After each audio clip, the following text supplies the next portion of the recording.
Good afternoon, good evening, everybody. It is Friday, June the 10th, 2022. Shabbat Shalom. Just letting you know, today I'm actually putting up the pre recorded Daily Manna that was supposed to go up this past Tuesday, but it didn't end up going up.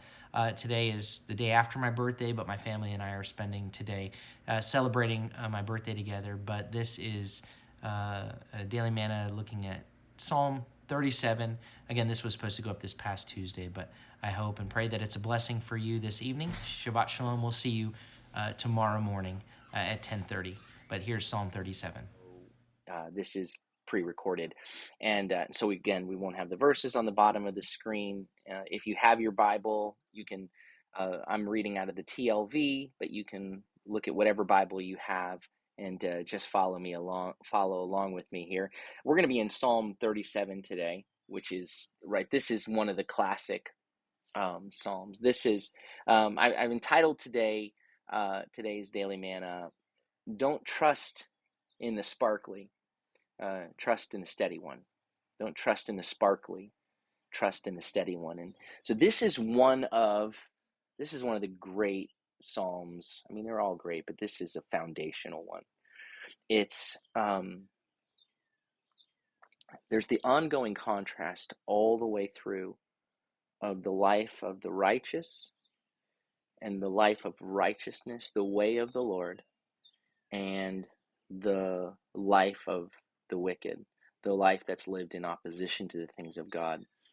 And the thing about what happens over here with the sparkly, is that it can look like this is success. It can look like this is winning.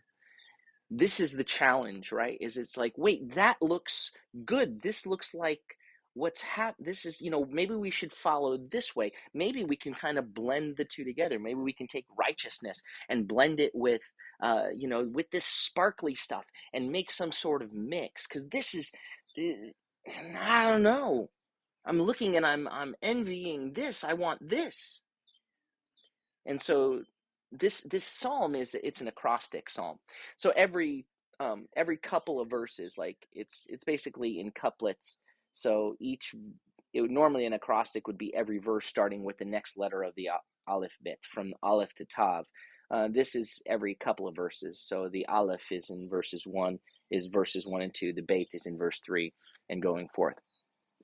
So this is one of the psalms that is like the ABCs. This is the kind of thing you teach your children while they're young. This is the teaching here in Psalm 37 is a steadying psalm, saying, hey, kiddo, you're going to be walking through life, and there are going to be times when it looks like I want to do that. There are people that are going to claim to be walking in the ways of the Lord, and they're not walking in the ways of the Lord. They're blending this together in a way that is not faithful to the things of God. And so stay steady on his word. And I want to root this in you while you're young, so that when the temptation comes, that when these things happen, um, that you will remain steady. Trust me in this. And that's sort of the overall message. This is one of those, again, it's a foundational psalm that is to provide a rootedness for your faith, so that you don't get distracted along the way, so you don't get averted off the path of life, or the path that God says, walk in this way, and in this way there is life. And so the problem that you continually run into right, let's look at Psalm at the verse 1, and it's the aleph. It's al titchar, which is do not fret or do not be kindled with anger. Don't burn um, because of evildoers, because of the doing evil, nor be envious of them who do wrong. So what we're going to see here in this psalm is the problem becomes the prosperity of the wicked. That's the sparkly. It looks like they're winning. It looks like that, and when I say they're winning, it looks like that way of life is what is. Look at the prosperity, look at the blessing. That must be what is good. It says, careful. Don't begin to burn over that. Don't begin to be jealous over that. And so right out of the gate, verse 2, he says, because it's an illusion. He says, because like grass, they soon wither and fade like a green herb. They'll decay. They'll decay like they'll be dried up in no time. In Hirsch's commentary on the Psalms, he says, he interprets it translates it this way: don't become agitated because of the good fortune that the wicked seem to enjoy. Right? Don't get worked up because of the good fortune of the wicked. How come this is happening? How come? And don't envy them, lest you begin to walk in their ways. Often what we see is that the temptation, um, the temptation is to do the work of God's kingdom with the spirit of the world, with that sort of crushing, you know, like sometimes, I mean, I've had this experience where it feels like I was talking about this recently with someone, where it feels like sometimes these great, seemingly successful, even ministry organizations that function, um, sometimes when you're in the inner workings of them, uh, in a almost like a cutthroat business way, and there's sometimes a driving mentality of, well, hey, look, your ideals are nice, your ideals are sweet, but this is the way it works. This is the way the world works. It is the way the world works, but we're to be walking in a different way. So don't begin to get jealous of those things. Don't become envious of that. Don't let it kindle you with anger. Um, Lest you go, you know what, maybe we just need to make a compromise and maybe we need to start operating like that. Look at the prosperity there. Maybe that's the way we have to walk. It says in verse 3, it says, here's what you do: trust in the Lord and do good. Trust in the Lord and do good. Put your confidence in him and keep acting in goodness. Do what is good. Dwell in the land. Feed on, the word for feed is to pasture on, the picture of being in a pasture. Dwell in the land and pasture. Feed on emunah, on faithfulness, on what is true, on what is reliable, right? Feed on the truth. Trust in the Lord. Do what is good. Dwell in the land and pasture on, feed on what is true and reliable and faithful. Verse 4, oneg is delight. Oneg, delight yourself, take pleasure in Adonai, and he will give to you the requests of your heart, the mishalot, the desires, the requests of your heart. So trust in him and do what's good, right? And feed on his truth and faithfulness. And take pleasure in him. And the effect that's going to have is that's going to have an effect on the desires of your heart. Because you've been feeding on truth and faithfulness, you want what he wants.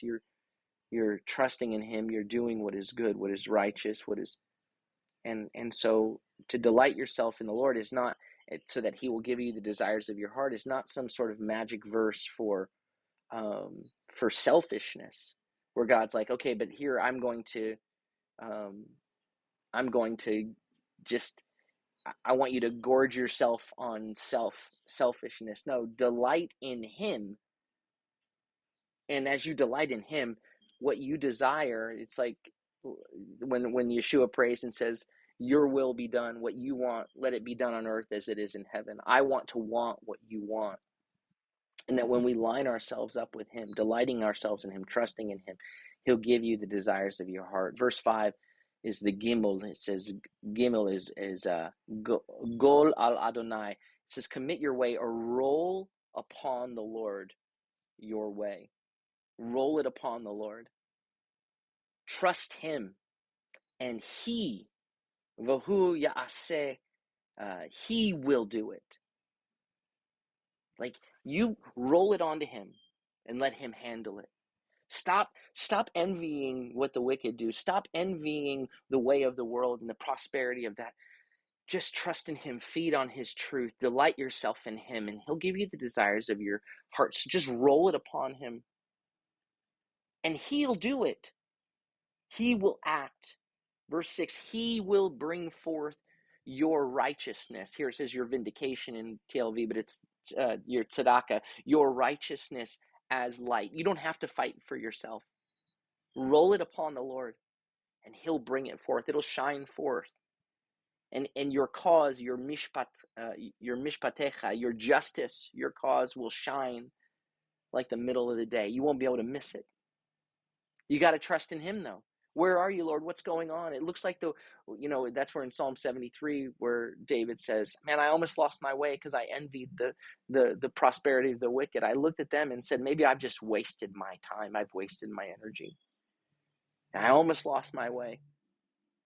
So there are times where it looks like in the immediacy of the moment, when we can't see the full perspective of God's faithfulness over a lifetime and through eternity, and we're focused on the immediacy of the moment, the Lord says, back up, roll it upon the Lord and trust in him, because don't envy the wicked, because they're like the grass that wither. They're like the green herb that withers away. Rather, roll it upon him. In verse 7, Damam, be still, be motionless, stand still, be silent before Adonai, and wait patiently for him.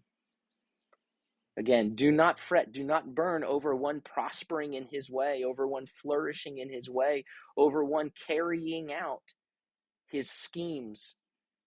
It says wicked schemes, but it's just zamam mezimot, from his schemes, carrying out the plans of his heart, of his strategies. Verse 8 says, put away anger, and the word for put away has to do with to drop, to loosen your hands, to slacken. It's often a word that's used for laziness, like in Proverbs. It's a word that it's used to describe. The word for put away here is a word that's used to describe laziness, those who are slacking. It says, be lazy concerning anger, like drop it and turn from wrath. Do not fret, do not burn. Do not be angry, don't burn with anger. It only leads toward evil. Right? So it's a continual, and you're teaching this to your children. Listen, you gotta don't trust, don't want their way. Keep rolling it on the Lord. Delight yourself in the Lord. He'll give you the desires of your heart.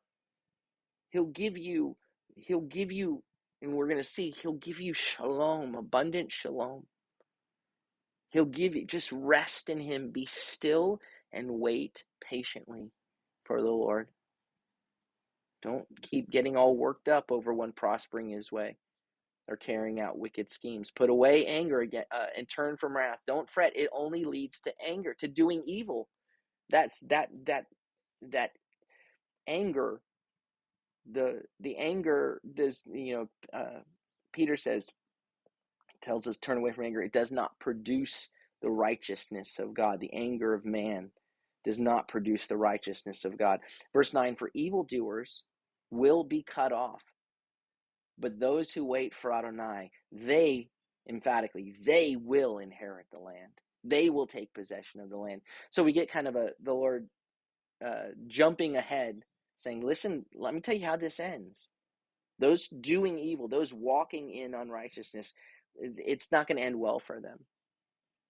It looks like they're prospering in their way, but just hang on. The ones waiting on the Lord, hoping in the Lord, expectantly waiting for the Lord, will inherit the land. Verse 10, he says, "In a little while, and in just a little bit, and until a little, and the wicked will be no more. Yes, you will look at his place." And the word for look at the root is being. It's you will understand, you will perceive, you'll look at the place where he was, but he'll not be there. It's not there. The enenu, but the meek, the needy, the afflicted ones, the anavim, the afflicted, the poor, the humble will inherit the land, and they will oneg, they will delight in abundant shalom. Right, in rov shalom, in abundance, in a multitude of shalom. Verse 12, I get it, he says. The wicked plans they devise against the righteous. They gnash their teeth at him. But look at is the Lord freaked out by that? It's like don't be kindled, don't be angry, don't be freaking out. Keep your eyes on the Lord, trust in the Lord. And again, you're rooting in this in your children. It says the wicked is they've got all their plans. They're devising schemes. They're plotting against righteousness, right? All of the injustices, the things that they're working out under the surface, that it looks like they're winning and prospering in that way. And they gnash their teeth at him, it says. But the Lord laughs at him, or the Lord scoffs, because he sees that it's coming, that his day is coming. The Lord isn't shaken by that. And so when you trust in the Lord and do good and you keep your eyes on him, there's a steadiness. Right? Don't fixate on the sparkly. Trust in the steady one. Trust in the one who, this is not a sprint. This is all the days of your life. Just slow and steady, faithful, trust in the Lord, wait on the Lord, look to the Lord, walk in, trust in the Lord and do good, feed on faithfulness, delight yourself in him. Verse 14, the wicked have unsheathed their sword and have bent their bow to bring down the poor and the needy, to bring down the afflicted ones, to slaughter those whose conduct is of the straight path, is upright, but it's of the straight way, of the upright way. They've pulled out their sword, and as you're walking, you're like, wait, anybody that's walking in this straight way, they're just wanting to kill. They've unsheathed their sword. And so the temptation may be to move off that way. But he says in verse 15, he says, their sword will pierce, will go into their own hearts, and their bows will be broken, will be shattered. He whispers in and leans in. He says, listen, verse 16, it's better the little that the righteous have than the wealth or the uproar, the noise. The word used here it's mehamon, that which is coming from the noise of many wicked, of the multitudes of the wicked, from the restlessness, the little bit that you have as you trust in the Lord. Right? I'd rather be a doorkeeper in the house of my God than to dwell in the tents of the wicked. Or this picture of we saw in Isaiah, where it says they wanted the big river of Assyria, or the river, they wanted to trust in the river of the Nile, but they've rejected. They could have had the slow, steady stream of Zion, the peaceful, abundant stream. They've rejected that for these mighty rivers, but those mighty rivers are going to overflow them, it says in Isaiah. He says, don't get distracted by the sparkly. Better the little that the righteous have, kiddo, than the noise, the uproar, the big clamor of many wicked. For the arms of the wicked will be broken, while Adonai upholds the righteous, while he is the leaning staff. Everything that is their strength for their doing, and they're doing it, it will be shattered. While in your weakness, the Lord will be your crutch. He will hold you up. Verse 18, Adonai knows the days of the blameless. Their inheritance endures forever. Right? These other ones, he says, of the wicked, and they're in their way, and they're making their threats, but the Lord scoffs because he knows the end of their days. But here it says the Lord knows the days of the blameless, and that inheritance endures forever. It will be to the ages. They will not be ashamed in an evil time. And the word for ashamed here has to do with something being exposed, like a man's garments pulled up and he's exposed. They will not be the righteous will not be exposed in a way that would be ashamed in an evil time. In fact, in days of famine, they will be satiated. They will be satisfied. Right? They won't be in the same famine. The Lord will sustain his people. Verse 20, for the wicked will perish, and the enemies, those hostile to Adonai, the oivei of Adonai, will be like the beauty of the fields. The enemies will be like that, the beauty or the that which is valued in the fields. They will vanish like smoke. Verse 21, the wicked borrows and does not repay, but the righteous is a gracious giver. The righteous, right? So the righteous is defined by one of God's characteristics, by this hanan, by this generosity, by graciousness, by kindness. The wicked takes and hoards and doesn't give back. The righteous overflows, is a giver of graciousness. For his blessed ones inherit the land, but those he curses will be cut off. Verse 23, from Adonai, a man's steps are made firm. It says from Adonai, but the word for man here is gever, but it speaks to a young, strong man. It's from the Lord that his marching steps are established. When he delights in his way. As you delight yourself in the way of the Lord, he establishes your steps. As a young, strong man, as a young, strong person, your strength is not in your youth or your strength. It's from Adonai that your steps are made firm. When you delight yourself, when you oneg, when you delight yourself, or no, this isn't oneg. Earlier it was oneg, delights, but here it's chafetz. When you want his way, when you want what he wants, when you desire what he desires, he will establish your steps. Verse 24 doesn't mean that as he established, doesn't mean you won't trip and fall. It says, though he stumble, he will not fall headlong. Because Adonai is holding his hand. The Lord is the sustainer, is upholding his hand. I love that picture. The Lord is establishing my way. But even when I have a moment where I start to trip, I'm not going to fall flat on my face. Sorry if that was too loud. I will not fall flat on my face because he's got me. Teaching your children, remembering this today, remembering this in the good days, that there'll be days that you envy the prosperity of wickedness when it looks like the way of righteousness isn't producing the fruit that you thought it would. He says, trust in the Lord, do good, feed on faithfulness, delight yourself in the Lord. Don't get angry. Don't walk in anger. It only leads to doing evil. Don't. Trust in him. Walk in his way. Don't be distracted by the sparkly. Stay focused on the one who is steady. He says in verse 25, I was young. A young man I was, and now I am old. Now I'm bearded. Yet I have never seen the righteous one forsaken, nor his children begging for bread. Right? This is the picture of this is the teacher saying, trust me in this. Because in the moment when he says, I've never seen the righteous one forsaken, in the moment, you can have this sense of, where are you, Lord? Where are you? But you hold on to this reality. Trust in the Lord, do good, dwell in the land, feed on truth, feed on faithfulness, delight yourself in the Lord. He's got you. And this isn't a short-term thing. That he's seen the days of the wicked, and they're cut off.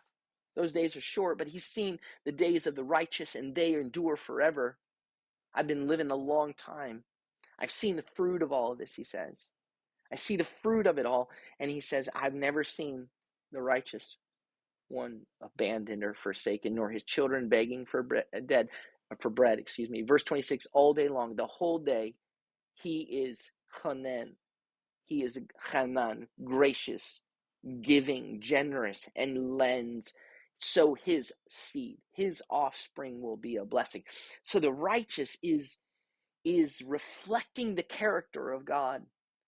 And he's walking in the ways of God. And as he walks in the ways, why did this happen again? That happened to me the other day. Did this thing just wake up? Oh, it ran out of power. All right. Hello? All right. Can you hear me? Let me turn this up for a second. Hello. Okay. Sorry. I'm going to have to hold this for the bit. Oh, great. Here we go again. I'm so close to the end here. It says, All day long, he is gracious and he lends, so his offspring will be a blessing. As we walk in his ways, we become like him. And as he is a blessing, we say, Lord, bless us that we may be a blessing. As we walk in righteousness. It says, verse 27 says, turn aside. It says, turn away from, avert evil, and do good. Act in goodness, so that, and you will dwell to the ages. You will live forever. Verse 28, for Adonai loves justice. He loves right dealings. He loves when we truly take care. We were watching a movie last night. It's an Israeli movie. If you've ever, it's called Footnote, The Footnote. And there's a scene in it. It's all in Hebrew, but it has subtitles. But there's a scene in it where the man he's arguing with someone else and saying, you are hiding. He said, you're hiding violence and hatred under the word truth. Like there are times where under a picture of righteousness, the ways of the world are tucked away to try to be hidden, and so that here it says, listen, the Lord loves justice. We've got to walk in his ways, walk and do what is right, do what is good, do what is right dealings with others. The Lord loves justice, and he does not abandon those of his chesed. He does not abandon his godly ones, or those of his love, those of his covenant. They will be preserved forever, but the seed of the wicked will be cut off. Verse 29, the righteous will inherit the land and dwell in it forever. Right? He continues here. The verse 30 is so good. It says, the mouth of the righteous utters wisdom, and his tongue speaks justice. Well, where's that coming from? The words of the righteous are wise. The words that he speaks, his tongue is uttering justice, mishpat. He's speaking of right dealings. Where does that come from? Verse 31, the instructions of God, the Torah of God, are in his heart. Right? It's not just up here. He's ingested, he's imbibed, he's walking in the ways of God because it's in his heart. Therefore, his steps do not slip. There's a steadiness. Verse 32, the wicked lies in wait for the righteous, seeking to slay him. Verse 33, but Adonai will not abandon him, will not leave him in his hand, or let him be condemned when he is judged. Verse 34, wait for Adonai, hope expectantly, chaveh, and watch. Pay close attention to his way. Be like a watchman, watching carefully through the night for his way, and he will exalt you to inherit the land. When the wicked are cut off, you'll see it. Verse 35, look, he goes, I get it. Verse 35, I've seen a wicked, ruthless man flourishing like a leafy tree in native soil. I know that in the moment it looks like, look how flourishing. It's like a tree that was made to be there. Verse 36, but once he has passed by, he is no more. He goes, and hine, and look, behold, enenu. He isn't there. There's nothing. Though I looked for him, he could not be found. Verse 37, it says, now pay attention, Shamar, pay attention, pay close attention to the man of integrity, to the man of simplicity, to the man of wholeness. Watch for the upright, because the man of shalom, the man of peace, has a future. But transgressors, rebels, those who defy the things of God will be destroyed altogether. The future of the wicked will be cut off. It comes to an end. Yet the salvation, and this is the Tav, this is the last letter, yet the Yeshua, Teshuat, the salvation, the deliverance of the righteous is from Adonai. It's from the Lord. So keep your eyes on him. Keep your eyes on the steady one, not on the sparkly one. The wickedness, the wicked, they don't have a future, but the righteous one has a future. It's from Adonai. He is their stronghold in times of trouble. Adonai helps them and delivers them. He rescues them from the wicked and saves them because they take refuge in him. There are going to be moments, there are going to be times when it feels like in the immediate moment that the way of the enemy is winning. That a life of faithfulness to the Lord in the moment, it's like, where is the fruit of it, Lord? I don't see it. And you hold firm to this word, to the ABCs, to the Aleph Tavs of what's been rooted in you since you were a new believer. Hold firm, be rooted in the Lord. Don't focus on the sparkly, focus on the one who's steady. Stay steady. Let his word be in your heart and let that overflow in from your life and from your lips. Walk in righteousness. Do what is good. Don't do what feels profitable. Don't do what feels like it's just for your benefit in that moment. Do what the Lord would have you do, even though it costs you, even if it costs you in the immediate moment. Trust in the Lord, do good, wait on the Lord, feed on faithfulness, delight yourself in the Lord, and He'll give you abundant shalom. He'll give you the desires of your heart. Amen? Amen. Well, may the Lord bless you and keep you. May the Lord make his face to shine upon you and be gracious unto you. May the Lord lift up his countenance upon you and give you peace. Shalom, shalom. Have a beautiful evening.